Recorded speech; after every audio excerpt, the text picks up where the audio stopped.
is a divorcee, it's not as bad, and he will then go and try to find his virginal bride, and that's fine. But if a girl does the same thing, it's just not going to happen. I was just going to say, I think that there's a different stigma attached to men than there is to women, and it's always, especially in the Asian culture, if you see a divorcee woman, there's always a lot more to it, and they always want to blame her that she obviously didn't make it work, this, that, the other. It's always the woman's fault. Yeah, not always, but majority of the time that's the stereotype that they have. Saying that, I was going to go on what he was saying about that the stigma is a good thing. I don't agree that it's a good thing in that respect. I think it's good in the sense that it makes people try to at least work at the marriage, to have that thing where it's not going to be easy. There's going to be ups and downs. It's going to be roller coaster, whatever. Do you think that British Asians now are taking marriage too lightly and thinking, well, yes. hey, if it doesn't work, it doesn't work? I was going to say, yeah, if you remove the stigma altogether, people will be like, oh, it's just easy. It's easy. Divorce is the easy solution. Just find another wife, find another husband. Saying in Asian weddings, it's not cheap at all. You're talking about 20 grand, and it's a lot of money being spent on the actual wedding itself. Yeah. These days, kids shouldn't take it as a joke. At the end of the day, they go realise that their parents have worked hard to get them a nice hall, a nice venue, and center attention. If they just want the spotlight, throw yourself a big party. Just don't get married. Well, Asian weddings are very expensive, and that's true. And with more and more Asians getting divorced, parents are having to throw that expensive wedding on more than one occasion. I want to just say about that as well. I had one friend.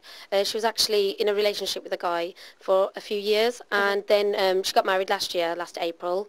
And I didn't end up going to the wedding. I was invited though. I didn't get to go to it. But a few months later, I was speaking to her, and first thing I was like, "Oh, you're newly married." It was by the September. I was speaking to her. How's married life? She's like, "I'm at my mum and dad's house." How soon after her marriage was She was married in April. Oh wow. And by September, she's at mum and dad's house, and it was in regards to the money business actually, because I contacted her in regards to joining my business, and she was saying, yeah, I'm looking for some extra cash actually. I go, oh, what's up? Ain't you working on that?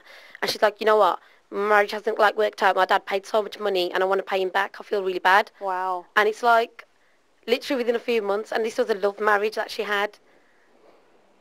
Brian, do you think that British Asians are headed in the wrong direction when it comes to marriages and taking divorce lightly? British Asians are it's quite interesting listening to the comments being made. British Asians are where the white population were in the 70s.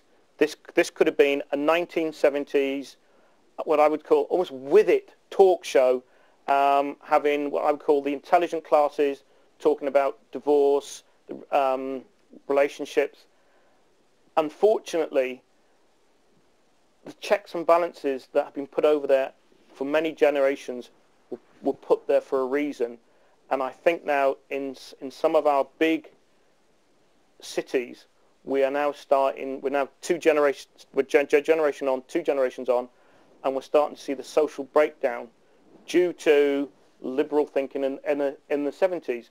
And I've got to say, I'm the first person to say, if a woman has been abused in a relationship, there must be the mechanisms to get her out of there.